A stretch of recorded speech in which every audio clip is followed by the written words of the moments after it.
Hello, everybody. Thank you for tuning in to today's Learning Bigfoot on a whole new day, on a whole new time, Yay! with the same host and co-host, but a brand new guest. So I'd like to welcome Tex. Thank you for coming on the show today. Thank you My so pleasure. much. My And pleasure. I'm happy to be here. we were just talking a little bit right before we went live about YouTube and how the world of YouTube takes such great care of us. So it's really exciting to have you on the show with us now. If I remember right, was it not too long ago you went out with Zach from Rooted Expeditions? Did you do some work with him lately? Yeah, he came out to Brown Springs with me and um, Amy and Laney from What the Paranormal and um Gary Senior from P3 Productions. Mm, Hmm. And yeah, it was a good time. awesome. Yeah, I'm very jealous of that, by the way. But I'm sure our time will come when it's our time. So we're working on educating ourselves before Yes, we we go out are. and chasing anything. So I can say though, being with Zach out in the woods and hearing him do his little whooping call in the middle of the night is pretty comical. It is pretty comical. Yeah, So we had we had a good time. It was so funny to watch Zach, and Zach is a hoot, and I love mm, I call him little brother. I mean, I just love the boy to death, and he's the type of guy, and this is gonna sound strange. He's the type of guy you just want to snatch up and hug. hmm He really is, and he's a great guy. You know, and but get him out in the woods because he's not he hasn't been out in the woods. You know, and this is kind of a whole new thing to him, and getting him out there and running into just the normal everyday stuff that you run into was just, I mean, it was, we were laughing off the whole time. you know I can see Hi- that. him and his moving sticks were we saw four snakes that weekend or that night. And I pulled the truck up, was driving down the road and driving down I say road, driving down a trail. And I stopped. I said, "Oh, there's a snake." And that's a stick. No, get out there and tell me it's a stick. And then crawled It's off. moving. But yeah, it was a hoot. We had a really good time, and he gets to trying to do them calls and stuff, and it's just hilarious. But yeah, it certainly is. I mean, and I know what you mean about him because when we first met up with him out in Texas, um, it was just one of those things where it was almost like we had known each other for a long yeah, time. He has that hmm real comforting personality. He's always positive. He always has a smile on his face, and he always has good things to say about just about anything you can think of, which is That's kind of true. the opposite about from me sometimes because sometimes I'm looking at all the issues and all the problems yeah, and it's like, oh, how are we going to do this? How are we going to pull that off? But he's also really skittish. He sees me Mhm. climbing up a ladder and he's like, oh man, you're gutsy. And it's like, it's only like a 20-foot ladder. He's not like He's you're like, going, I just boop it. That's all I do. I boop but, he and, he's probably the most positive person that I've ever met, or if yeah, not ever met, but maybe he's up there. I mean, he's probably in the top three most positive people that I know yeah. because you know he um he was dealt some pretty rough hands, and man, to see him overcome that stuff is just inspirational. It really is. Absolutely, it is. Yeah, and for people who doesn't know, you can go over to his channel, Rooted Expedition, and he does talk about his past, and he does talk Yeah, about some of the stuff he's gone through hmm back in the day. And if you hear his story of how he was back then versus how he is today, he did a complete 180 with his Yep. life. And, Yep. you know, I have the utmost respect. Probably one of the things I remember the most of our time being out there with him was we stopped by some old train cars that were underneath the freeway. And while we were checking out the train cars, there was this homeless man sitting there, you know, grilling up some burgers or something. And he went over there and he sat down. He just had talked to the guy. He just talked to him like a normal person, which he is. But Yeah. you know, you don't see a lot of people doing what he No. did, and he does it on a regular basis. It's not for so. show. It's, you know, he does mean it out of the goodness of his heart, because that's just who he is, and I think it's so awesome. It Oh. really is. Thank you. Thank you, author. Sorry, that Marianne. was sneaking by me for a second. Thank you for the Bigfoot support. Thank you. That's very sweet. And I'll tell you, you know, since that popped up, let me tell you a little something. And we was talking off air, and you know, I said we just monetized a few months ago and everything, and it's kind of it's a new thing to me. And I was never going to monetize my channel, but I've got other people involved now, you know, and you know, me spending my money to do stuff is one thing, but I can't ask other people to constantly, you know, take time out of their lives and sink money into, you know, this project that we've got going.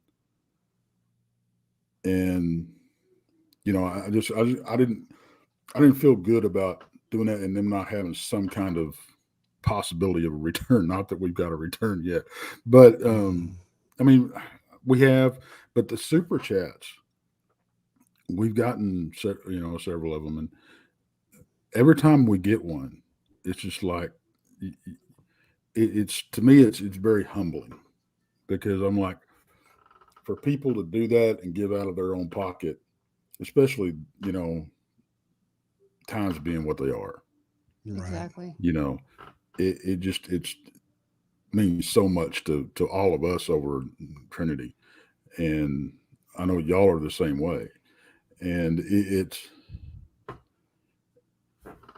I want to spend I want to spend so much time when I see one thanking the person. I feel like, thank you. We're not worthy. We're not worthy. Yeah.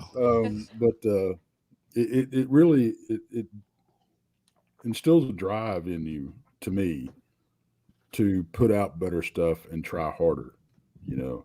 So I just want to say thank you to everybody out there. So.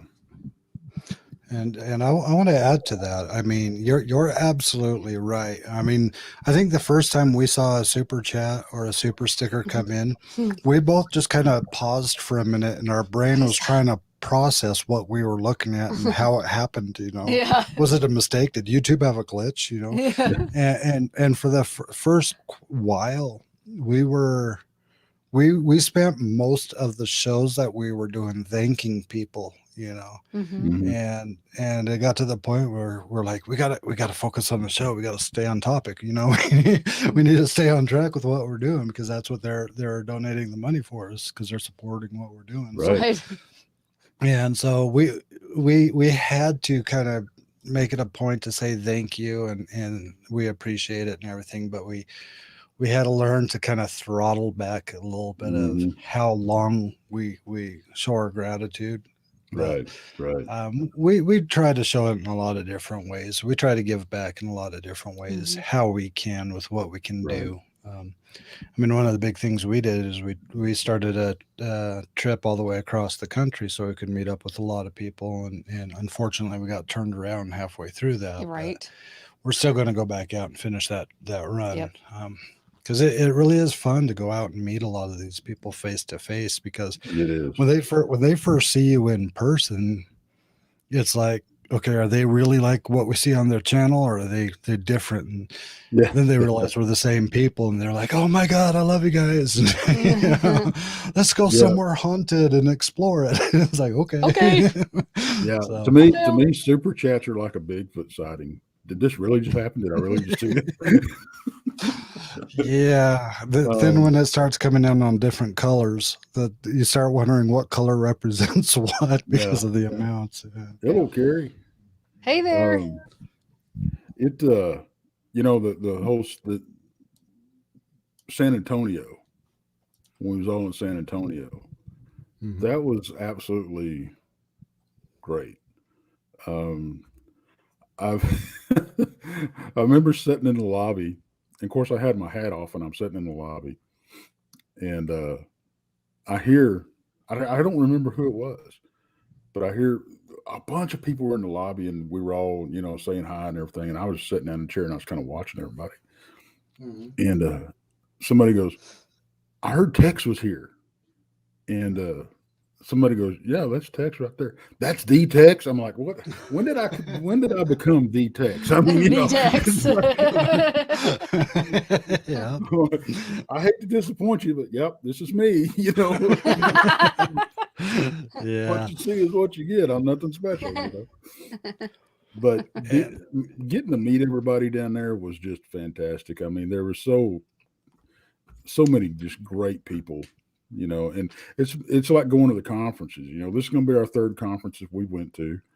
This coming up next month in Jefferson, and the second conference we've actually had a vendors table at, and but this is the first conference that we're going to have pretty much the whole crew. We're missing one, but it's going to be all. It's going to be four of us. It's going to be me, Jason, Bob, and Bigfoot Michigan Rob. He's actually coming down from Michigan for almost 2 weeks. So it's going to be, that'll be great. that's very cool. That's Out awesome. of curiosity, what started you? What drove you to create your YouTube channel initially? Well, when I was involved, okay, when I first found out that people actually talked about this kind of stuff, online, and I started watching the YouTube videos and stuff like that. Of course, my first sighting when I was 16 was actually a dog man, and I get that a lot.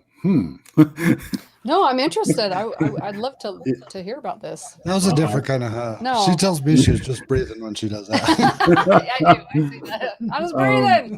No, it's like I tell everybody, you think trying to explain you saw a Bigfoot is hard. Throw a werewolf into the conversation and see what you think. But it. I wrote into a show, which is no longer around. Unfortunately, she had a really good show.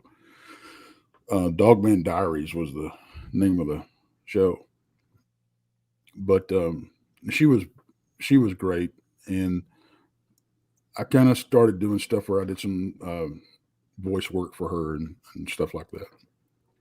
And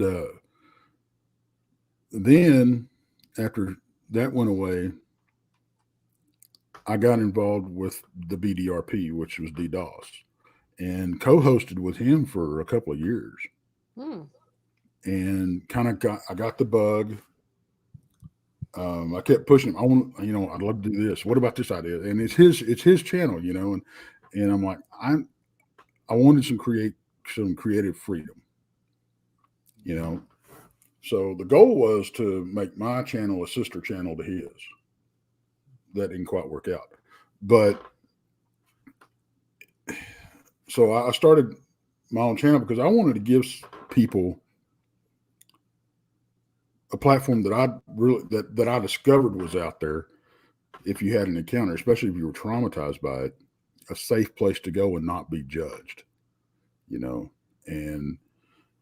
if nothing else, give somebody, that's had a hard time with it, just a shoulder to lean on or an ear to bend, because I'm no professional counselor or anything like that, but I'm a pretty good listener. And so that's kind of what started it. So, and it just kind of snowballed. I had no qualms of it being this huge thing and all this kind of, it's not like it's a huge thing now. I'm just saying I didn't expect it to be this big. I was perfectly happy with having a couple of subscribers and kind of doing my own thing. And then I met Jason and brought him into it. And then a friend of mine, Bob, that I've known since high school, he got into it and caught him in the web, and now he's involved. And now we got Bigfoot Michigan Rob, and we got Shell Squatched, which she's been on hiatus because of health reasons, but she's still part of the team whether she wants to be or not. So there ain't no choice. Once you're a member, you're never a non-member. Right. I do want to throw a shout out to Gary Spike Sr. in the chat. Thank you for coming in and watching this show. Now, we have talked quite a bit with Gary Spikes Jr., and in fact, we're talking to him a little bit more because we recently acquired a puppy, and we know he does a lot with training dogs and stuff. So we're really hoping to bend his ear a lot as far as how to get this puppy trained for what we are planning to use it for. You mentioned Dogman and you know, creating an environment where it was an open forum for people to be able to talk about it without feeling like they're being judged or being ridiculed or being turned away. I totally appreciate that concept because for like us, the approach into learning about Bigfoot is a very recent thing for us. We've come from the paranormal field as far as ghost hunting and you know, researching spirits and haunted locations and things like that. We have years and years and years and years of experience from behind that. And it was just recently, maybe a month or so ago, when we were doing, I can't remember if it was on our show or if it was on Let's Talk Exploring, but we had Carrie from Bigfoot Odyssey on there, and we were talking back and forth with him, and he mentioned, you know, that he could use a couple camera operators who is really good with a camera and who understands that aspect of it. And we volunteered to help him for November. And that's what the catalyst for us was okay, so now we got to learn as much and what we can about, you know, the research into Bigfoot and what people look for, what people listen for, how do they bring offering. It's more so we could have at least a little bit more understanding of what we're trying to capture on film, because we know we're going to be filming the researchers and the people that are actually out there looking for them. We're not directly going to be looking for the Bigfoot, but and you're probably the ones that see it. Probably, right? You never know. But I want to know what I'm looking for, though. You know. But if we're focusing on if we're focusing on them, and we can either identify a trigger or hear a sound or be able to say, I've heard people talk about this before. I need to really pay attention over there. You know, and so we're trying to learn as much as we can. We've done quite a few interviews with people, and a lot of the times when we're talking to people about it, you know, we say we know nothing about Bigfoot, and people tell us, you know, we don't know anything about Bigfoot either.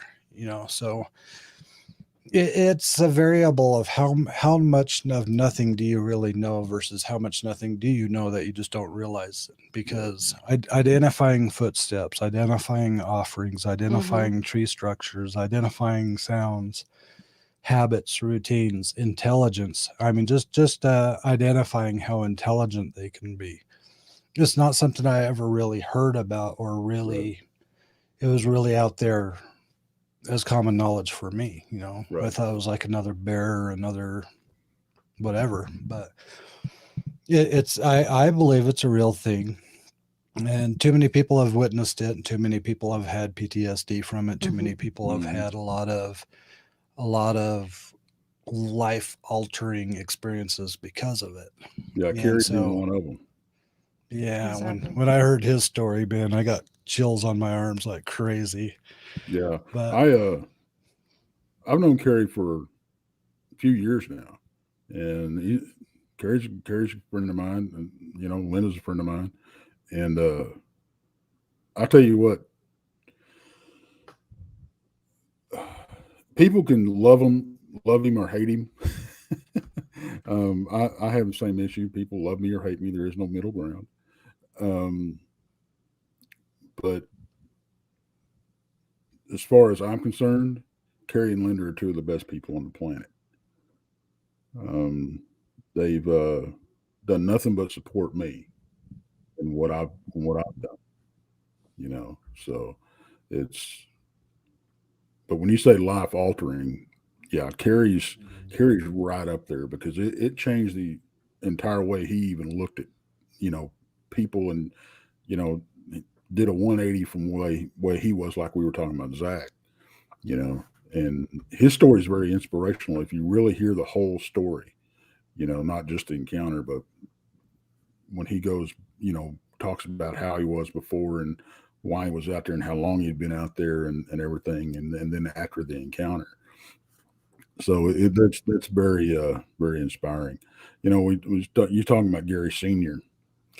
Um, I've had the opportunity to spend quite a bit of time out in the brush with I call him Pops because I mean it's what he is to me, you know. And he he's one of the people that him and Junior both. When I'm out in the brush with them, I'm very relaxed because they know their way around stuff. They're both good trackers, and that's putting it lightly. They're both great trackers. Um, they and I've seen this firsthand. They will put themselves in possible danger in front of others that are out there. That takes that to me that is very special. That it's hard to find. You know, most people when the feces hits the oscillating device, it's they're going to run the other way. You know, it's every man for themselves. But those two are not that way. They will stand up and they will, if there's a hit coming, they're willing to take it. You know, in place of getting somebody else hurt on the team, and it's something that I value a lot. Especially, I think, you have to have in the field is somebody that you can trust that's got your back, and those two I trust literally with my life. So, yeah, That says a lot. Yeah, that is definitely very powerful. Yeah. And going back to what you mentioned about Carrie and his story, I did want to touch a little bit more on that. It's not so much just hearing about his story, but you hear his voice. yeah, You hear the emotion of what he is saying when he is saying yeah. it. Hmm. I mean, his emotion alone can freak the hell out of you, make you feel sorry, and also make you say, "I'm never going into the woods again." Strong man. And what you were saying about senior and junior, I mean, honestly, I would love to have the opportunity to go out sometime with them. If I remember right, wasn't it junior that likes to go barefoot? Yes, Yeah, yeah, that's what he was saying. So yeah, going barefoot looking for a Bigfoot. I mean, that's kind of unique, you know. Uh, but no, I'd love the opportunity because, you know, like I said, we really don't know enough. We don't. I mean, we live neither around do I. mountains here. We have a lot of big mountains around here, and we're starting to realize that there's actually reports of sightings around us that we never knew Right. Yeah, up in the Yeah. mountains. And it makes sense now that you look at it in a new perspective. You know, they can have higher ground, a lot of big rocks they can chuck down the Hmm. side of the mountain, not to mention logs and, Plenty of food and water, places to hide. you know, so I'm sure there's probably quite a few caves up there that Oh, nobody yeah. knows about either. So, you know, so yeah, of course, part of us wants to go out and really wants to, you know, start trudging around and doing what we're doing, but we know chances are we're not going to find anything because they say, from what I understand, is you don't find a Bigfoot will find you. You know? pretty much, So, pretty much. so, Yeah, so now, did you have an encounter with also a Bigfoot? yeah. Oh, yeah. I've had a couple. Yeah, Would you mind sharing one of those stories for us? not at all. My first, my first introduction to Brown Springs, and Brown Springs is Oklahoma, right on the Red River. It's a very notorious place, a very infamous place, and there was it was infamous before even people started talking about Bigfoot. It was a body dumping ground for the Fort Worth Dallas Mafia, you know. Mm. So, but Okay. yeah, uh, but the history even goes back to, you know, when you start talking about First Nations people and everything like that. But it is, since it's, you know, it's known for its activity.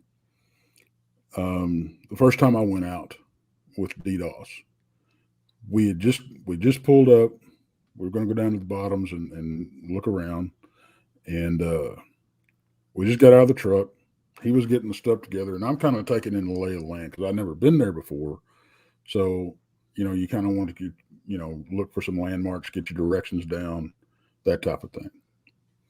And I'm looking through a thin tree line, which separated a hayfield that we were parked by and a wheat field that was on the other side. And the wheat at that time was about 3.5 feet tall.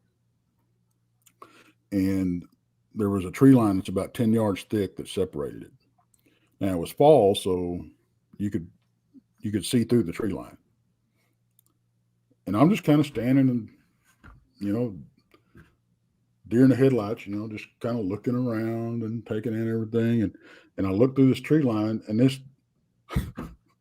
this critter pops up out of the wheat field, stands up, looks around like this, and then runs down into the creek bottoms, the flood bottom.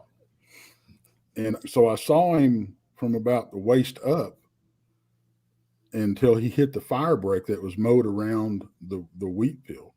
And then I saw him full on for a couple of steps, and he hit the trees and he was gone. And my exact words, and of course, like I said, Dee's over here just getting gear together. He's not paying any attention. And I'm like, I'll be damned, there goes one right there. Oh my goodness. And he goes, what? I said, yeah, he just popped up out of that wheat field. He goes, you are the third person that has seen that thing that I brought down here. And he says, I've yet to see him, but we went on and we went down into the bottoms, and we took a left, which crossed the path of where this thing was headed. And the further we pushed down into the bottoms, we heard something up on the ridge, and we could hear it go through the trees every once in a while. And then we would hear a wood knock. And then we would keep pushing, and then we would hear another knock. And what we theorized was happening was there was a troop in front of us, and he was pushing them so we wouldn't walk up on them. Is what we think was happening. So that was my first encounter. So, wow. I was hooked after that. I bet. Cindy Norris still waiting to see Tippa out there looking for Bigfoot. It's going to happen. It is. I mean, it certainly is. Now we kind of did, but not in the official go out there with camping gear and stuff like that. But I mentioned earlier, we have a new puppy that we're going to be training to become more of a unique puppy, I guess. We're going to be training them in a lot of different ways that is a little bit out of the ordinary. Let's put it that way. And we decided to take him up into the mountains, and we wanted to take him down some trails and kind of get him used to that environment, because we knew that his nose was going to go crazy. He was going to smell every smell that he could possibly. And so we started going through these woods, and we went through some shrubbery and stuff and found a trail going down the side of the stream. And when we were walking, some mountain bikers came by and said, just don't know if you know this or not, but this is a watershed area, and you're going to get a fine for having that dog here. Oh. We had no idea what he was talking about. So we decided we couldn't afford a fine, so we went back to the car, and we looked it up online, and I guess there's a lot of canyons around where we live where dogs are not allowed because of a watershed law. Stupid. Something about to keep the water cleaner. It leaves questions because of all the wildlife out there that goes potty, not to mention the people out there that goes potty. Probably even worse than the animals. What's the dog going to do? Exactly. What's the dog going to do? But anyway, it happened. So we got out of there, and we actually had to look up and find out what canyons we were allowed to take dogs. Right. So, which was so strange to even consider. Never heard of it I've before. never like they don't even want you to have it in your car in the canyon. If you're driving on the canyon road and a ranger sees you in your car with the dog driving down the road, he can pull you over and kick you out of the canyon. just Interesting. because you have a dog in the car. So if anybody ever wants to look it up, by all means, it's Utah That's- watershed laws. And they're that's ridiculous. interesting. Yeah, I've never heard of it before. Utah is a unique state, to say the least. That's a good way to put it. That's unique. Yeah, there's a lot of unique things around here, but we've survived most of them so far, so we're doing all right. But yeah, I'm actually a little bit curious though of going back and talking about the Dogman. Okay. I have not heard a lot. I've heard some things about Dogman, but I have not heard very much about it. Would you mind sharing that story and kind of explaining what a Dogman is? Is it a werewolf or what is it? Well, we don't really know. It's kind of like Bigfoot. We can't say what it is because we don't know what it isn't. There's a lot of theories out there of what a Dogman is, how he came about, and everything. In fact, I've even got a whole Dogman theory that I came up with over on my channel. If somebody wants to go over and watch that, but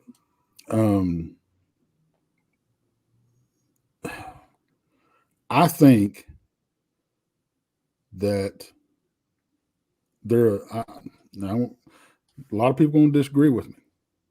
And we'll see Amy right there. Says Dogmen are so dangerous. I don't think they're any more dangerous than any other animal out there. I don't think Bigfoot is either. Because even when you talk to everybody that goes armed out doing research, they're not armed because of the critters, these critters. They're armed because, big cats, pigs, and people. I mean, that's the three things that they arm themselves against. Not, because odds are, I'm going to get this out there real quick for you, and then I'll get into my story. Odds are, if you've ever been in an area that has a good water source, good cover, and is, remote, odds are you've been around both these critters and didn't even know it. Mm-hmm. So there you go. There's a theory out there, a rumor out there, however you want to look at it, that Theodore Roosevelt actually created the national parks to give the Bigfoot species a place to not be harassed. So makes sense though. And they couldn't have their habitat intruded on. So, so that being said, I was 16 and I was raised up in the country. I'm about as country as they come.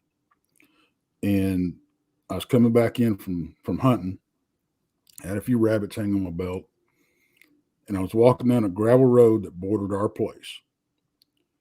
And this thing, the sun hadn't went down yet, so it was still daylight. This thing come out of the brush on my left side. It crashed out of the brush. It was running. And I don't know to this day if I interrupted a meal, if I spooked it, if it had been trailing me, I don't know. But it ran across the road in front of me about 20 to 30 feet away. And so I saw it full on, very close. It ran across the road. The image I have frozen in my mind is about midway across, it turned its head and it growled at me. And when it dove, it didn't jump over the fence. It dove over our barbed wire fence. We had a 5-strand barbed wire fence around our place. It dove over that fence, went down into the high grass on all fours. I saw it for about 15 feet or so, yards or whatever, and it disappeared. So it was definitely an underwear changing moment. Hey, and I had he crossed I was just fixing to cross the fence right where he did and beeline it to the house. Mm-hmm. But I had a choice. I could either follow him into the tall grass, right, or I could take the long way and go up the road, cross this way, and then back down our driveway on the other side of our place. And when I talk about that, a lot of people go, well, that's a lot of, decision making. And how'd you do that? It was made like that. I'm not going, I'm not going to follow him in the tall grass. I'm going to stay on the road. Right. Because I figured if nothing else, I might get a swing at him if I saw him on the road, but if I was in the grass, I wouldn't have a chance. I'd probably never see the attack coming if he attacked me. True. I got home without incident. I walked in the back door, walked in the kitchen, laid my gun on the kitchen table, which was a no-no in my house. And my mom was in the kitchen. I can't remember if she was washing dishes or cooking or whatever she was doing. She turned around, she saw the gun. She was going to scold me, for having the gun in the kitchen. And she goes, "Oh my God, you're white as a ghost. What's wrong?" And as hard as I could not speak. I was basically in a state of shock. And my sister lived on the same property just next door to us, about 50 yards away. And she called my sister. My sister came over, and it took them better part of an hour to calm me down enough where I could actually talk and tell them what had happened. They tried to tell me, "Well, you saw something in your imagination, blah, blah, blah, all this kind of stuff." Well, years go by, and I'm sticking to my guns. I know what I saw. And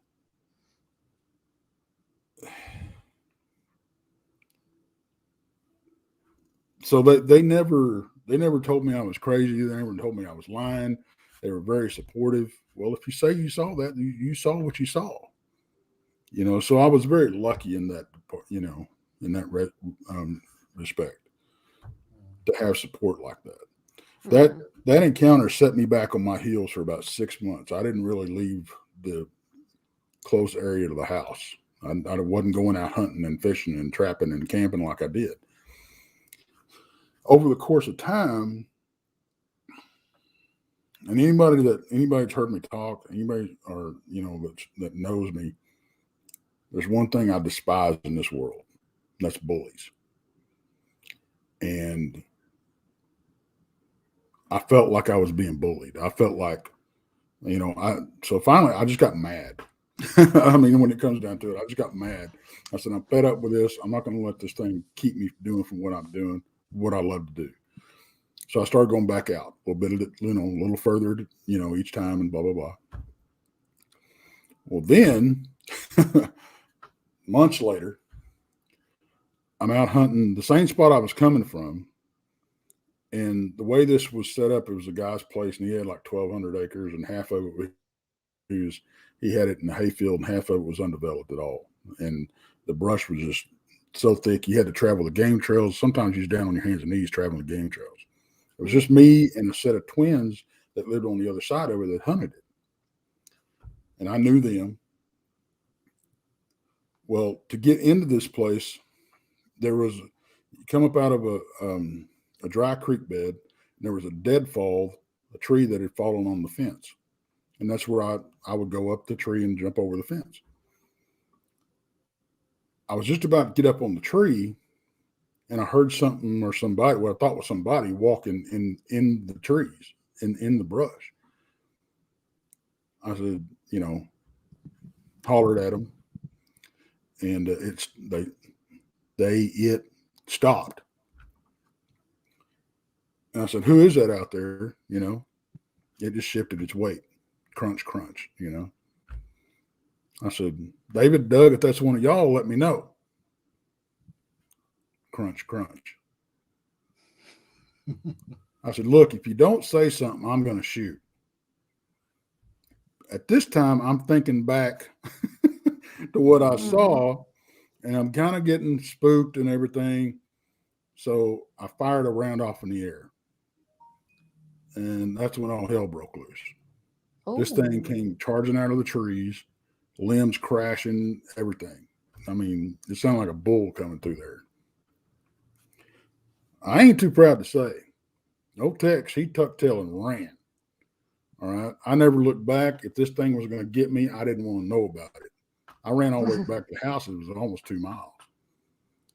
So I don't know if it was him or not, but I got a feeling it was. About a year prior to my sighting, now, after I got, years and years later, after I got talking to people, found the YouTube stuff, and got talking to some people about what these things did.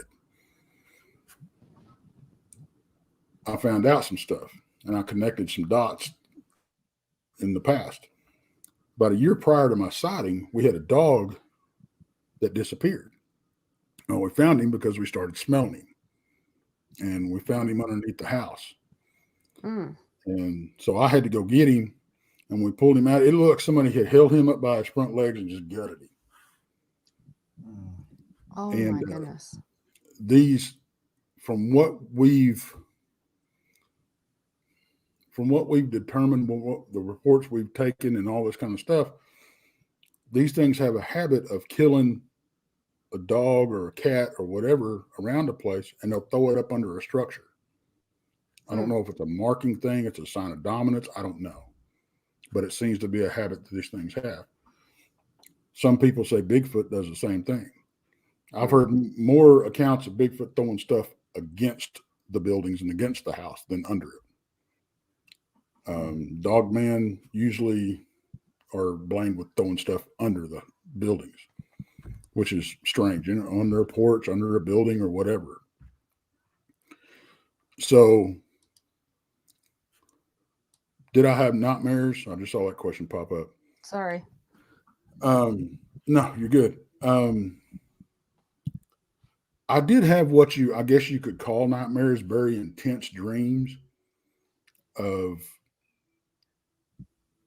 the sighting and stuff happening from the sighting. Your mind puts stuff together and stuff. So yeah, I would have dreams that would wake me up. What helped me with that is I got to look into lucid dreaming, where you can kind of react and control your dreams, and that helped me a lot with that.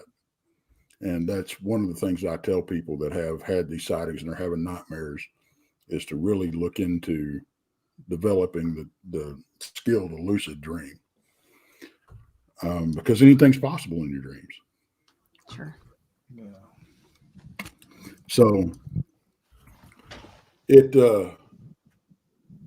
after I had the second encounter, there was a place right next door to this place I hunted, and these people had horses. Well, one day they just packed up their horses and they left. No explanation, no nothing. I got to roaming around, as kids do, roaming around in the field and stuff, and I found a horse carcass. It was mostly bones and a little bit of hide left of it. And nothing struck me as strange at that point. I just thought it was cool to have a horse skull that I could take to Mom and have put in her rock garden, But years later, after talking to people and realizing that this skeleton was almost fully intact, it hadn't been scattered by the predators and scavengers, that was probably a kill site. And that's probably why these people left. And because the reason it wasn't messed with is the dog man probably marked it, and nothing would mess with it. Until you came by and took its head. That'll teach them a lesson. Yeah. This is my version of packing up my toys and going home. Yep. Is it still in the rock garden today? No, that rock garden is no longer there, but I don't know where it is. So how, and I kind of think I already know the answer to this, but I want to ask anyway, how did it acquire the name Dogman? That was not coined until like the 1980s, in somewhere in the 1980s. My encounter took place before any of this Dogman stuff was even coined. I didn't know anything to call it but a werewolf.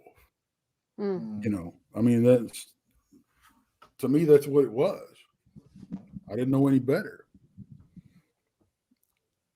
There's reports out there that there are werewolves. There are curses that people will transform, and there is, the disease I never can say this, lycanthropy, that supposedly it's a psychological disorder that people think that they transform into a werewolf, you know. But I don't know. I believe it was Linda Godfrey that came up with the term dog man. Oh, yeah. Yeah. And of course, the Michigan dog man, beast of Texas choking dog man. How simple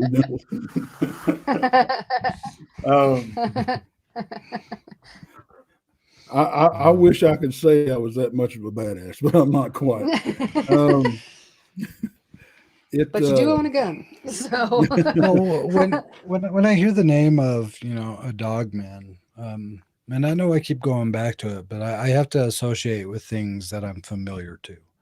Right. So when I think of the term a dog man, I kind of picture our dog, and what I'm meaning is, as a puppy, when you get a puppy, one of its natural things to do is like to bite everything, Right. It likes Everything to, goes in your mouth. just likes like a to toddler. bite clothes, likes to bite fingers, likes to bite blankets, dirt, Yeah. grass. I mean, it doesn't matter. The dog will start biting on it. And then as it gets older, I hear some, if not most dogs, grow out of that phase, and they start to realize that they a little chewy don't do puppy that. stage. Yeah. Right. Mhm. And so if it does take on the characteristics of a canine, that means that if they do have pups or whatever they want to call them, there would be a lot of protecting that they would have to do to keep the pups from just wandering off and then going into somebody's farm or going onto somebody's ranch or anything like that and start killing animals and stuff like that as well. Now the same thing could really be said about Bigfoots as well, because their children, I could picture in my head that the children of Bigfoots would like to have a lot of fun in their own way, so they would beat up on each other and things like that. Right. And I think most of the time, probably 90% of the time, that's what is encountered or what we call juveniles. Because they are, from what we can find out, and there's no experts out there. I don't care who calls anybody an expert or who claims to be. There is no experts. Because unless you've had a body or a subject that you can study under a controlled environment, how can you become an expert in it? Right. Okay. We say the same thing about the paranormal with ghost Right. hunting too. Yeah. Right. Exactly. Nobody's an expert because you haven't caught a ghost and put them in a little jar and said, "Here's my training ghost." Exactly. It don't happen. But they're. I think that's most of the time that's what is encountered or juveniles of as far as Bigfoot goes.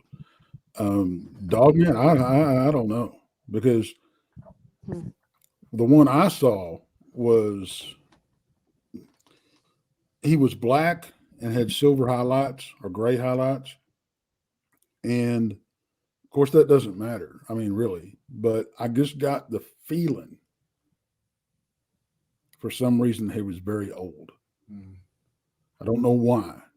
And what really stood out to me was there's an old wives' tale that says if you want to get a smart dog, get one with black in his mouth.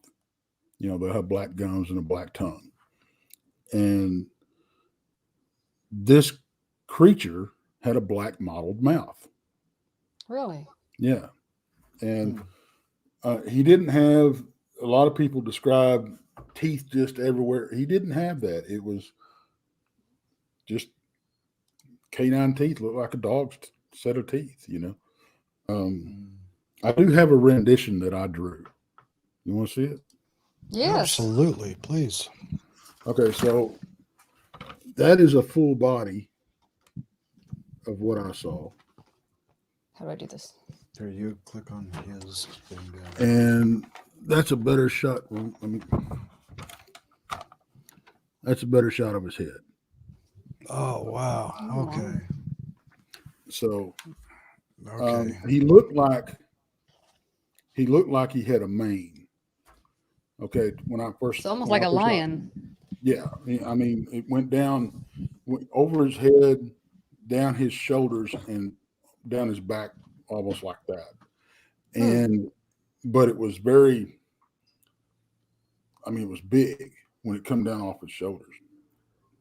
And talking to people, it's actually almost like a grizzly hump. It's not actually all hair. It's a muscled hump between his shoulder blades. Oh, wow. I don't know. That's just it's what I've been told. I'm like, well, okay, that's possible because a lot of them, a lot of the depictions you see, they have that, you know. So, but yeah, I didn't know that. That's cool. I could picture it being like a big hump of muscle mass. Yeah. You know, Yeah. because if they're down on all four and then Right. they're up on two, that their shoulders are going to go back a little bit, and so Mm-hmm. I could be Wow. wrong, but yeah, That that's kind of makes sense, though. yeah. So well. Part of me says hopefully I never come across one of those, and part of me says, man, that would be cool from a distance. From Yeah. I With a good camera. with a good camera. Yeah, exactly. now Mm. I had an encounter, and I've had things come up to the camp. In fact, one time when because I was doing a lot of research in Brown Springs by myself at night, I'd go spend the night and everything like that. And a lot of people weren't happy with me doing that, but I did it. I don't do it anymore because I made a promise to my team.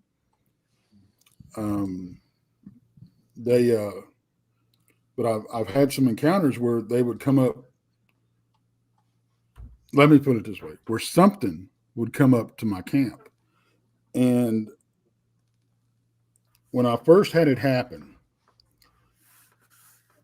I thought it was a couple of pigs, and this story actually involves Kerry Arnold.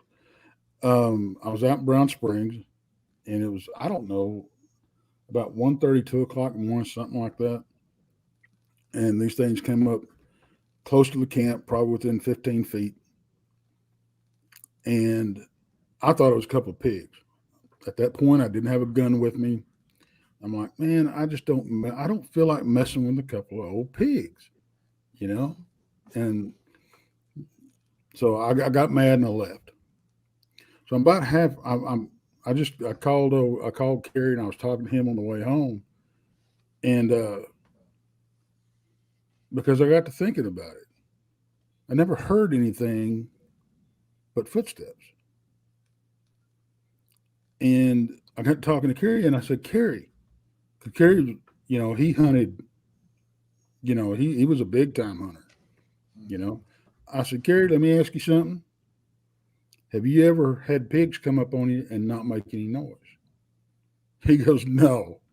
I said, well, I was kind of hoping you'd answer that the other way, that, yeah, you've had them walk up on you, not making noise. I said, this is what happened.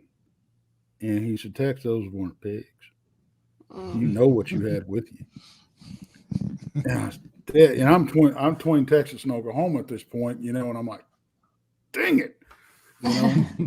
Turn around, go back. Yeah, I was real close to doing that, but I figured, well, I done blew that, But so yeah, that was really when I first started out and was first going out and learning. Now from that point on, I never left. I'm like, nope, and I would have things come up to the camp, and I never took a lot of equipment with me.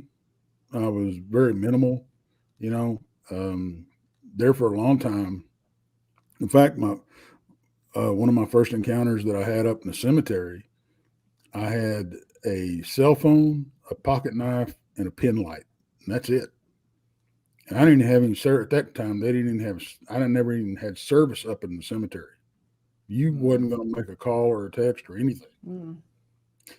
And I had went up there, and I had heard some stuff in the trees when I was walking up the trail. In fact, I've got audio of it of me going up there, and I said, I heard something growl, and it almost had a purr to it. That comes in the story. So I get up there to the entrance, to walk up the hill to the entrance of the cemetery. I've got my little pin light, which ain't nothing. It wasn't like one of these good LED pin lights. It was just one of these dollar store freaking pin lights. Something to read a book under a sleep bag. Right. Exactly.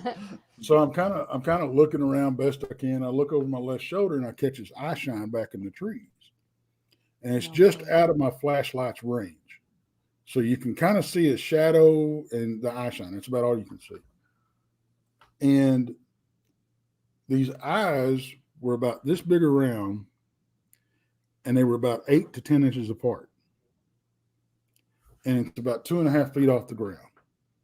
I'm like, okay, it's pretty cool, you know. And I'm going through my internal index, and I'm going, okay, what can this be? There's really nothing but a horse or a cow that has that much of an eye spread down here, because we don't, there's not bears in the area. Okay. If they are, they're super freaking rare. But so I'm watching this thing and it starts playing peekaboo with me behind this tree. I was like, okay, this is pretty cool. And actually the eyes were white. But to me, that really doesn't make a whole lot of difference on the color of eye shine, because you can do this experiment with your dog. Experiment with different flashlights, and like let them out in the yard where it's dark, hit them with different flashlights and see which, and the way they turn their head and everything, the eye shine color will change. You'll get green, you'll get red, you'll get white, you'll get yellow.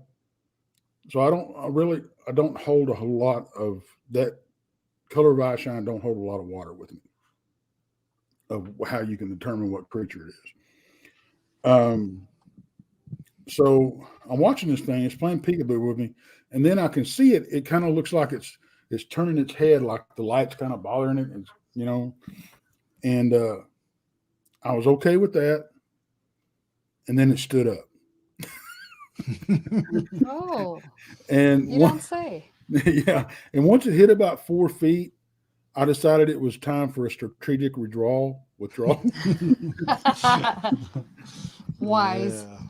Mm-hmm. And you hear me on the audio, oh, kid, time to go. But one thing you've got to learn, if you're going to go out in the brush for anything, one thing you need to learn about big predators, and it's very hard. It's easy to talk about, hard to do. Don't run. Period. Yeah. Yeah. You really don't want to run anywhere from anything for any reason out in the woods, because there's so many opportunities to fall, hurt yourself, run into a low-hanging tree limb, whatever. Not to mention, if it is a big predator, you take a chance on triggering that response to them, because you And they'll definitely outrun us. Yeah. Because once you take off running, that triggers a response, that predator response in them, and you become prey, and they will chase. So don't run. You're better off backing out real slow, you know. And Go ahead. That's where we're coming from. I mean, I do want to take a side note. I believe I saw Cindy Norris made a comment earlier in the chat about her son released a video of one knocking a tree over.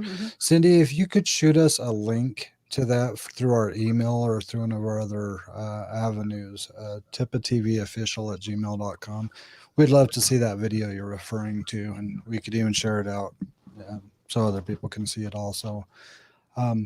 But what I was going to say with you, Tex, is I don't have any hunting experience. Okay. So I didn't grow up going out hunting. I didn't grow up going out and doing much of any camping. I mean, I love the nature. I love going out in the woods. I love wandering around aimlessly to an extent to make sure I can find my way home eventually. But, you know, I love to go prepared, and you know, I feel like I'm very observant when I'm in those environments, but I know that a lot of the animals and a lot of the things that are out there are camouflaged naturally to blend in with their surroundings. So I could be right up on top of something and not even realize it. Exactly. And, and we're talking about going out and doing, looking for a Bigfoot and going through these experiences. I really feel like for us, our best approach to doing this, at least for the first few times, is to get together with people who are very experienced with what they're doing. Instead of just grabbing our gear and then heading out and then just wandering aimlessly, being with people who know what they're doing, who are willing to take the time and explain the simplest of things to us, like, hey, you see that way that log is laying there, rattlesnakes like to live up in little areas like that, or you see that hole, this is what lives down in that hole, or you hear that noise, that's a boar coming at you.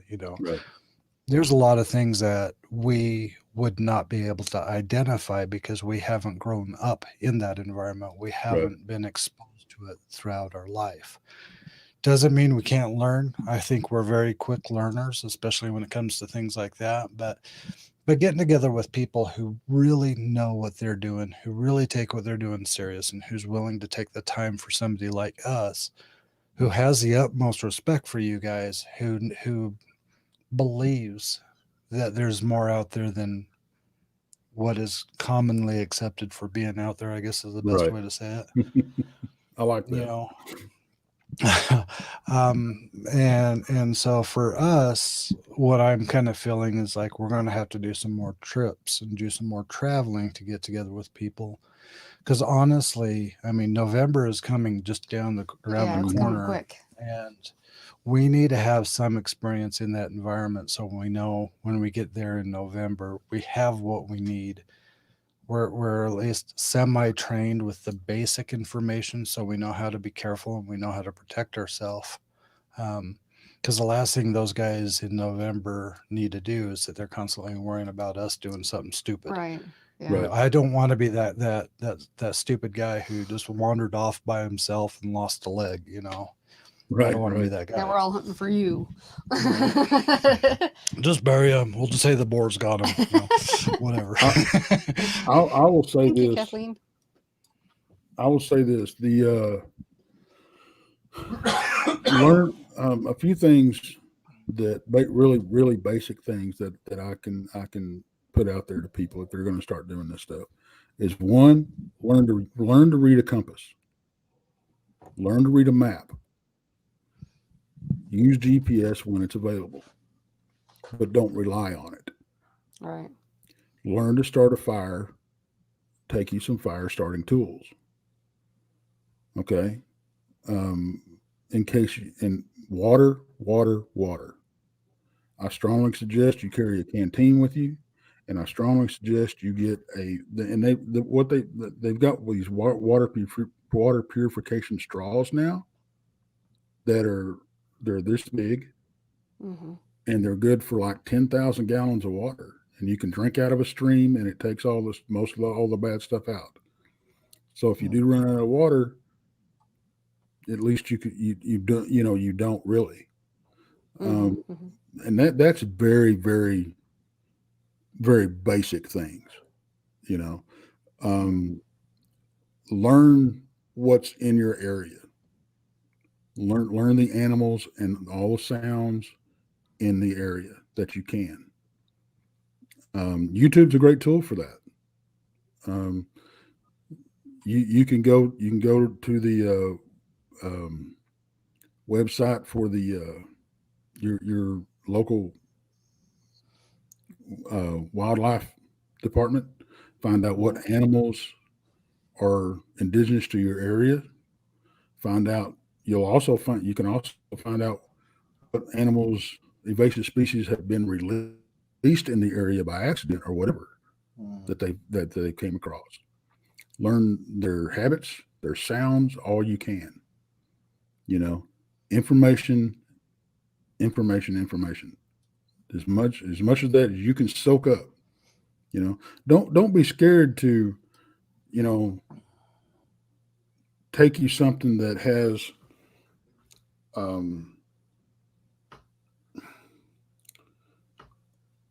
like if even birds, you know, because I saw a bird that I'd never seen before last time I was out there.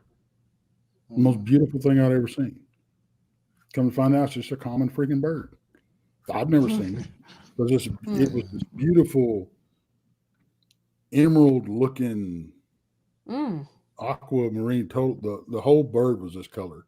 And I've never seen that bird before, and it was gorgeous. And I saw 2 or 3 of them last time I was out. And I'm like, wow, you know. But just learn what's in your area, learn the sounds, and every area is different, and that's what you have to remember. Yeah. You know, and if you're going to a strange area, learn that topographical map. You know, learn your landmarks and where. Yeah, I'm getting there. I got 2 requests for that. Must be good. Yeah. Well, it's funny what he was saying about birds, though, is because remember when we were sleeping in the car on the way back and we heard that mockingbird. I had never seen or heard a mockingbird in my life, and I'm just laying there, and it sounded like there's like 10 different birds, and it's like, where are all these birds? And it's just this one bird just changing its song. Sounded like, oh my gosh, that was a very talented bird. So obviously I did ask. I was at a barbecue cook-off one time, and heard them. We heard a cell phone going off, and it was going off in the trees. We're like, oh crap, because the night before everybody was up drinking and cooking and partying. And we're thinking somebody passed out and you know, off in the trees. You know, went to take a pee or whatever, passed out in the trees. So we go to look, and it's a freaking mockingbird imitating somebody's cell phone. Jeez, that's funny. That's hilarious. Hey, Cindy Norris, I understand that you can't post links in here or anything, but again, if you can send us a message either on Facebook, Instagram, or email us at tipatvofficial@gmail.com. Yeah, I think she and I were talking through Instagram, I think, at one point. Okay. But however you were messaging us before, do that. Yeah. So I obviously have to ask, what is it about the tiger? Okay. Yeah, I gotta know too. Okay, that encounter that I had, I talked about the eye shine, okay, being big and 8 to 10 inches apart. What I didn't know at that point, and we just found out recently, was that it could have possibly been a tiger. Not a mountain lion, but a tiger or a lion. More than likely a tiger. Because everybody's heard of the Tiger King that had his ranch or had his deal. He got sent to jail, closed down and everything. That was about 40 miles away from where we do our research. Oh. Okay. Well, the guy that took it over when he got sent to jail moved it and moved all the cats within 2 miles of where we do our research. Okay. Oh, I see. Yes. And some cats had gotten loose and they did not all get recovered. Oh, I see. Yeah. Now, me and Jason and Bob and Amy and Laney and Cody, we were all out there one night. And me, Bob, and What the Paranormal, everybody wanted to go to the cemetery. So I was going to take them all to the cemetery. We pulled up down at the bottom of the cemetery. And the next thing we know, we're surrounded by 5 cop cars. Okay. Well, it was a mix of tribal police and sheriff's deputies. So we get out, you know, we're not armed, the whole thing, and we get talking. What they were looking for, and this is a whole nother element that we deal with out there. What they're looking for is they had gotten a report that there was a coven of witches that were sacrificing chickens, doing some ritualistic stuff out there.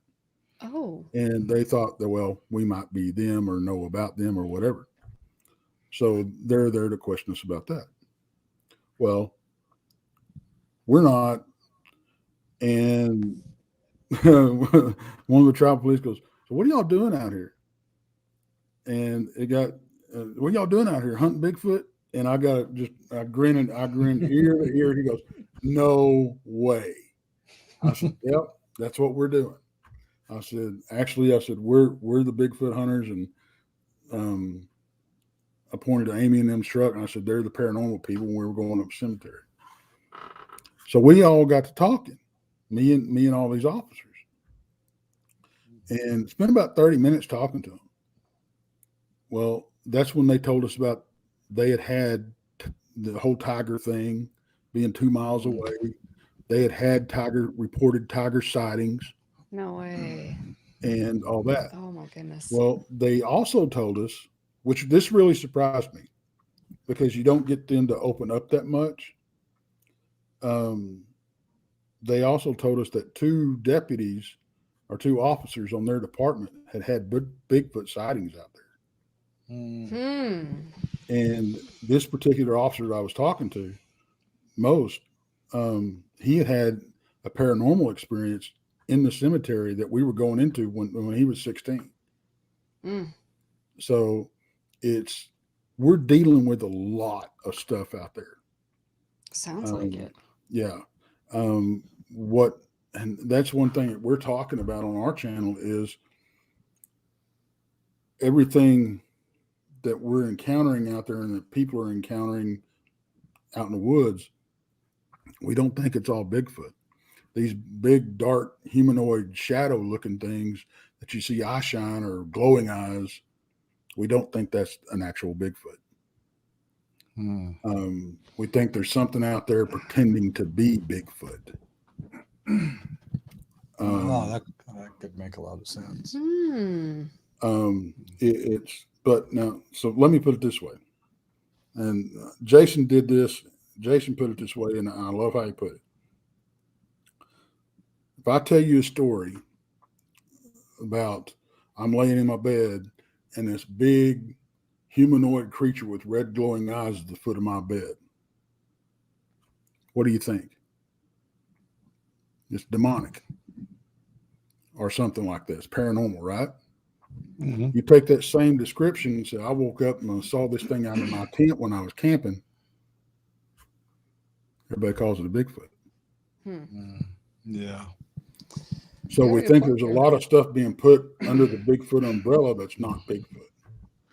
Which I can understand. I mean, that goes back to what I was saying earlier, is that I have to associate things with what I'm familiar with, or at least have, heard about. One thing I did want to mention to you, because you were talking about Dogman and things along those lines, me and Marianne, we had gotten some new cameras, and we wanted to take them out and do a test run with them one night. And so we went to this really old cemetery that we had been to previously. It was a while prior, and it has a fence around it. It's not gated. It's just it has like a fence around it to keep all the cows and animals from going in and destroying the headstones. And while we were in there, we were walking around filming the headstones and stuff. And Marianne was actually got to a point where she stopped and she was going to sit down and do a spirit box session in the middle of this old cemetery, while I just kind of stood by and got B-roll and stuff like that. And we started hearing a lot of sounds that sounded like hyenas. What were they? Coyotes. Sorry, hyenas. Wrong country. Wrong country. But we started hearing a lot of coyotes from around the perimeter of the fence and everything like that. And they were getting loud. And it sounded like they were getting closer and they were getting closer. So we got to a certain point where we just said, nope, we're not doing this anymore. We grabbed our stuff and we started booking it out of the cemetery. Right as soon as we got outside of that gate, though, the minute we stepped outside of that gate, it all stopped. It went dead quiet. Completely silent. Yeah, no pun intended, but dead quiet. Yeah. but so we decided to hop in the truck, and we decided to drive around the whole perimeter to see if we could see anything.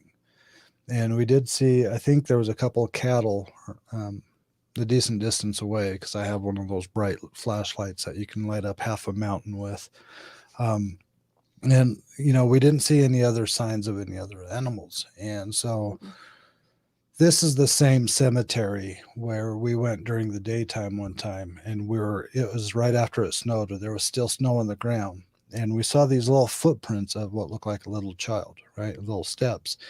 But mid-step, it went from a child's foot to an animal print. It was Oh, like something interesting. had shifted from a child to an animal, or at Mhm. least. So it really Right. started making me think of shapeshifters. Here we Mhm. have them, they're known as skinwalkers, which is more Mhm. of a Native American term, but shapeshifters. And so, you were talking about Dogman, possibly could be a shapeshifter. It could pose as anything it really wanted to be, possibly. If Right. if it could pose as a child and then turn into a dog, who's not to say that it couldn't turn into a man, Right. Right. or like Mothman type, kind Right. of Yep. look like a man from a distance. And that's kind of something where I didn't really hold a lot of I didn't hold a lot of belief in, was shapeshifting or skinwalkers, things like Right. those. But when I started seeing the prints, there was no adult prints anywhere near. It was just the child's prints, or the little. I mean, it looked like a small Yeah. child. Yeah. There's no adults, no other prints, just those little tiny footprints, and then it That's changes into. weird on its own right there. Yeah. Because this place is miles from any town. Miles, miles, miles.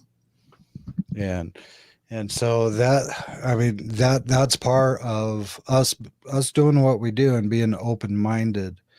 We're not going to reject ideas just because it doesn't Right. initially make sense to us. We're open-minded to say, okay, that is weird. We've gone through all the logical explanations, and there's logically no explanation why this is sitting here like this in the Right. middle of nowhere. So we got to open our horizon a little bit more and say, what else is going on? Mm-hmm. Right. And that's why the conversations about Bigfoot is that's why it's so easy for us to accept how people are explaining their encounters. It's easy for us to accept that, even though we haven't encountered it ourselves firsthand Right. yet. I wouldn't be surprised if the day came. Let's put Right. it Right. that way. But I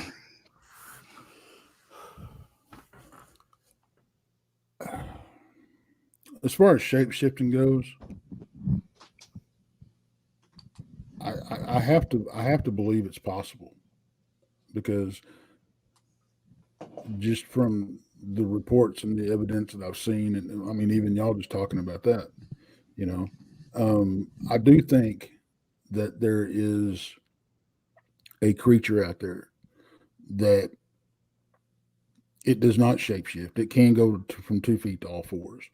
That what we call dog man, and it is in that state all the time.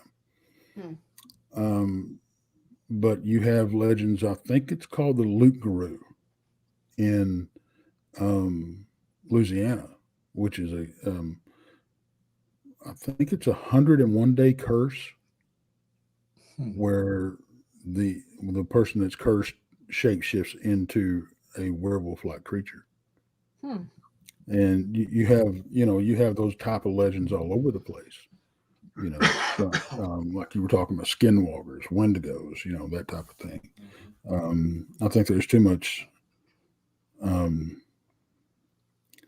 That is true. Way too many reports. No smoke to not even be fire. So I'm with you. I'm open minded to anything. I'm not going to sit here. Somebody tells me that. I talk about this a lot, but somebody tells me that they mind spoke with Bigfoot. I'm not going to tell them they're liars. I'm not going to tell them that they didn't experience what they experienced. What my concern is that it's not being Bigfoot. It being these other entities that I was talking about that people are, encountering out there. And my fear is these people are going out and they're open to having an experience with Bigfoot or Sasquatch. These things present themselves as such to get their foot in the door. Yeah. Mm-hmm. Mm-hmm. Yeah. Because Yeah, absolutely. evil entities have to be invited in. Doesn't mean they're not gonna lie to you to be invited in.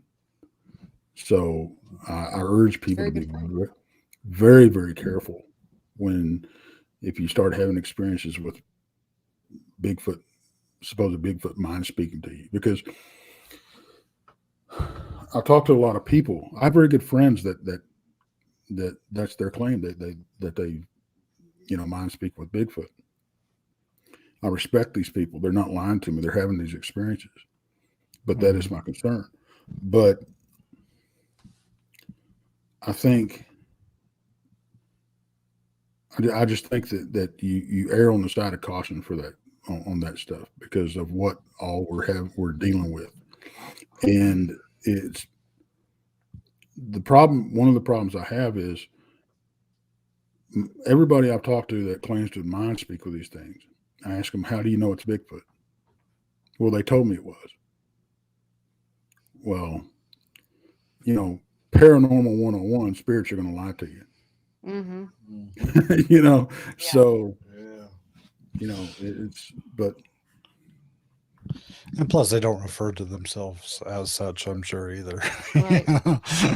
Yeah. Yeah. You know, you so kind of hit the nail on the head when you said that they'll lie to you because when you were talking about that, what kept popping in my mind is black-eyed children. How they'll mhm, go to your door and they'll say, "Can I come in? Can I come in?"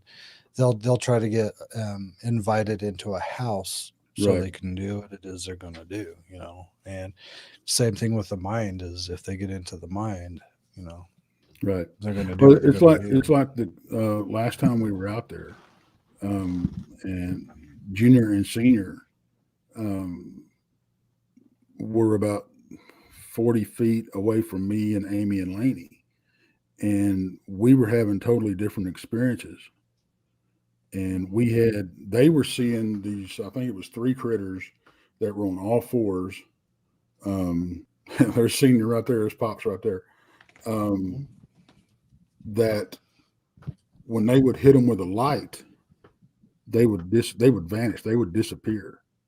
Turn the light back off, and they'd be right back where they were. Mm-hmm. And these things were approaching them, to the point to where there was a gun drawn. So, it's meanwhile, me and Amy and Laney were having.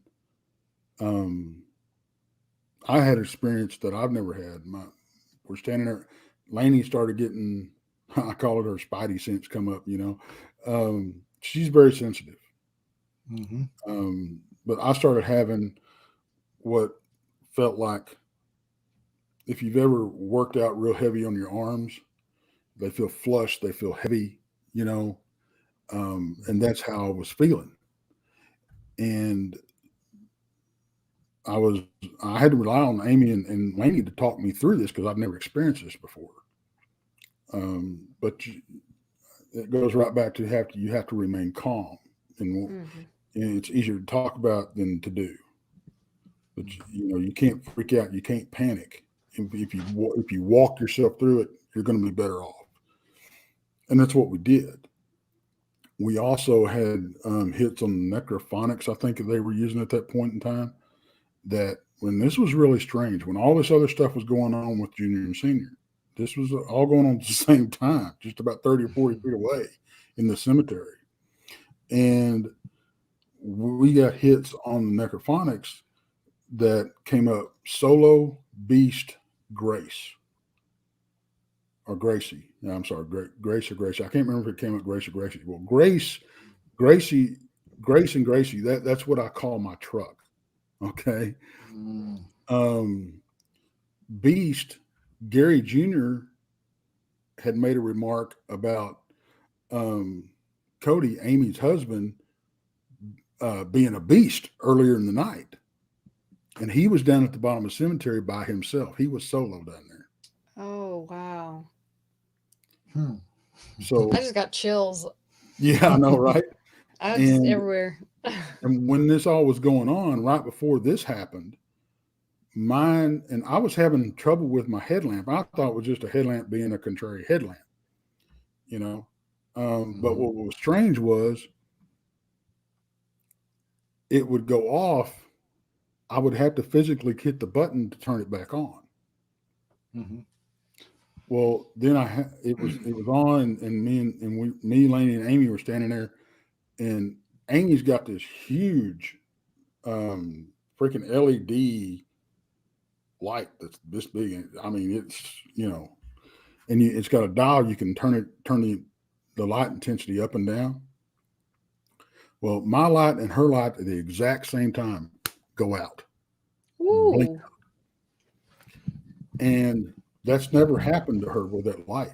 When I got my headlamp back on, she got her light back on. She was turning the dial up, and the numbers were going down. She'd turn it down, and the numbers would go up.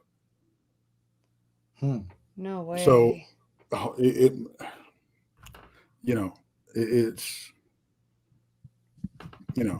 very to strange explain. stuff. Yeah, very hard then to on explain.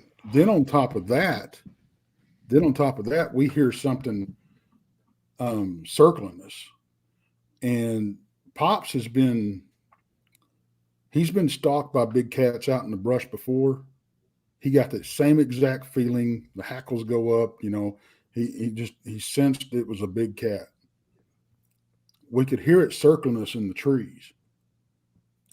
And, with my experiences out there, and then the news about the tigers and everything, everybody's on high alert. And so we're headed back down. We get down to the bottom, and Junior sees this thing. I think it was Junior. I don't know if it was Junior or Senior. Saw this big cat run across the road, and they actually found a track out in the road. But we think that was not a tiger. That was a mountain lion. Is what we think. That's they're out there. I mean, still scary.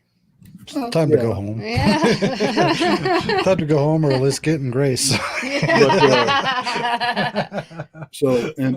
Getting back to the whole witch coven and all that, and that experience, when we got back to camp, we had left Jason in camp to guard camp. We get back there, and he's totally freaked out. He don't know anything that's going on. He's got his gun out, and he says, "Guys, I don't know what happened, but he got this immediate feeling of my life is in danger, just out of the blue, enough to where he went and got his gun out of his car, and he was like, I'm glad y'all are back. I don't know what happened, but this is what the feeling that I got." So we're dealing with a lot of stuff out there. I've had shadow stuff walk up on the other side of the campfire and then fade back into the shadows. I've seen a friend of ours, Randy and Jason, were camping they were sleeping in their cars. I was down a little bit further down in my truck, and I was staying up all night, and I thought it was Randy.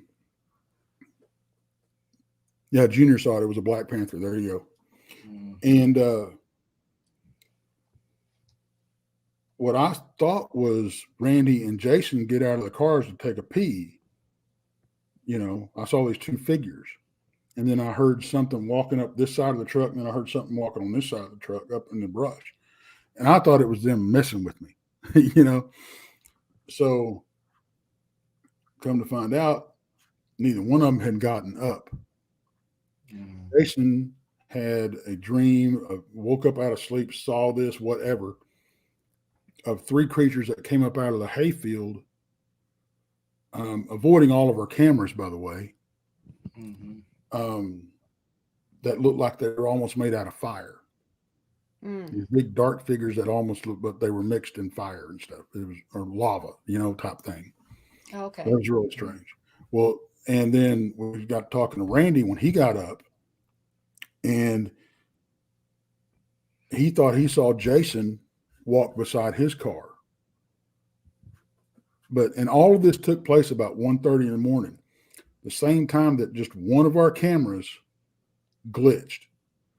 It took image and video all the way up until that point, took took 3 images in a video that had no content on them, that were static, and then it shot fine afterwards.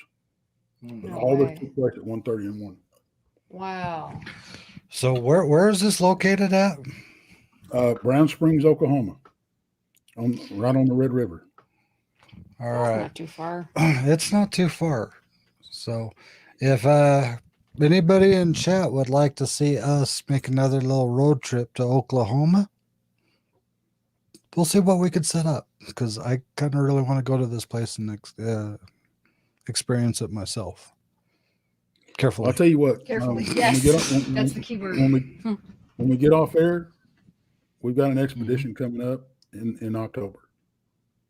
Oh. We'll discuss You the don't details. say. We'll discuss the details and the exact dates and everything when we get off air. We'll leave that All as a right. cliffhanger for everybody in chat. Yes. So there's more to come that you just don't know, because we just don't know. We have no idea what it's talking about, but it sounds cool. You know, with all these experiences and everything, and the fact that you're still going out, you're still doing what you're doing, you're still learning every time you're going out, and you're interacting with other people that are open-minded, like-minded, and also just as driven as you. You find that you have a family of people that accept the situation that a lot of other people would never accept. You know, a lot of people would never accept Bigfoot. A lot of people would never accept Dogman. They think ghosts are just figments of your imagination, and they'd say, "Oh, that was just a dream," or "Oh, that was just a black cow." It was just a black cow. It was. I was running really fast, but it was. You know, and when you get together with people like Amy from What the Paranormal and Zach from Rooted Expeditions, and you can sit down and have these conversations, serious conversations with them about everything, about anything. I mean, if we took our conversation that we had tonight and we took it out in public in some random place and we started talking about these things, a lot of people would be looking at us really weird, like, you guys are off your rocker, you guys need medication, you need to go get some therapy, or, you know. But the reality is that I truly believe a lot of this stuff is out there, and you know, I believe a lot of it is possible. Too many people have had traumatic experiences. Too many people have had face-to-face encounters. Too many people have had enough different scenarios put in front of them, and people who don't even know each other can share stories that are very similar. You know, you can't turn your back on that. You can't say, "Oh, it's just whatever." You know, ghost hunting used to be a really taboo thing, but after it became popular on TV shows and in movies and stuff, now all of a sudden you can go down anywhere and say, "Yeah, I'm a ghost hunter," and you'll have people, instead of saying, "Oh, you're nuts," they'd be, "Oh, really? That's so cool. Tell me more." You know, all of a sudden being a ghost hunter is accepted now, even when people who know nothing about searching for ghosts just tag themselves with it, you know. Right. Author Marianne says, "Yes, Tippa, go to Oklahoma." Well, that might just happen. But Tex, I mean, I really, really want to thank you for taking the time coming on the show. I mean, we've gone an hour and a half, so we've actually got a half hour longer than we was initially planning on. We could have gone for another hour and a half. We still could. But, I would love to have you back on the show. And what I kind of think would be really cool is to have you and Gary Spike Sr. on, if he would be willing to, and have you both on the show with us. Because I think you two feeding off each other to, you know, explaining a lot of these different scenarios. I think it would be a really interesting conversation. And again, it's helping us. Every time we have these conversations, it helps us get ready for what we're about to do. So if you're, you know, honestly, we could get everybody on that was on that little trip. That's true. I'm sure What the Paranormal would do it. Yeah, absolutely. Ooh. Well, she is the brains of the operation. I'm just the guy who knows how to turn the camera and the mic on. So she will be in contact with everybody, and she'll make this magic happen, because I think that would be awesome.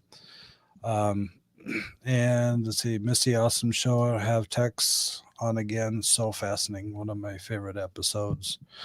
You know, we actually got to hang out with Tex a little bit in Texas when we were out there, and our table was probably the noisiest table of the room during that was mostly between me and Zach, but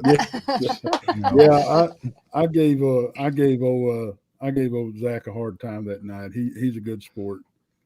Yeah, it was fun though, and he loved every minute of it. So, but the fact that we've been able to meet each other in person, now we're actually sitting down and talking about past experiences and things like that. This is definitely phenomenal. And thank you for agreeing to be on the first show on a new day and on a new time. Yes. So this is different, for everybody. So, and for those of you that are still watching, if you don't already know, we have done overhaul of our channel. So we're releasing premieres of our paranormal experiences or 30-minute challenges or randonauticas or whatever we're doing that week.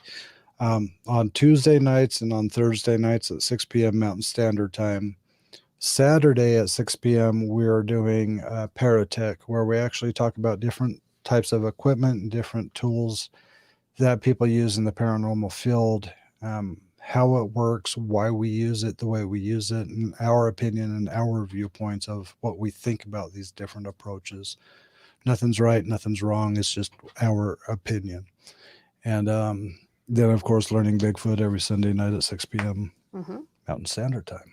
So yes, Well, and anytime y'all want me to come back, y'all just let me know. I'll be happy to. And if you want me to, I'll drag a couple of the other people with me, and Yes. get Jason on here, get Rob on here, and Yeah. you ought to talk to if you get a chance to talk about paranormal stuff. Our buddy Bob, he has just a wicked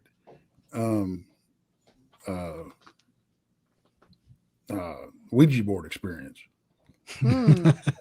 We could share notes. yes, we can share notes. Our sure. board ended up 15 feet in the air inside of a tunnel. So we could share stories. Yeah, his ended up under his bed. Oh, that was oh our my dog. gosh, that scared me. What is coming through the wall? Oh my gosh. That was timing, right? We were doing our live stream last night talking about Paratech, and we could swear that there was a face in the curtain. Everybody could see it. It was nuts. Yeah. But no, we definitely would love to talk to more people in paranormal, Bigfoot. I want to learn more about Dogman. I do too. You really piqued my curiosity in that direction as well. And I do think they're all connected somehow. I think everything is connected out there in nature because everything in nature is connected. No matter how big or small it is, Absolutely. it's connected. So, absolutely. So, with that being said, I want to thank everybody who's been hanging out with us in the chat. Again, thank you, Tex. Yes, Tex is with Trinity Para-Criptid. We do have the link below, right?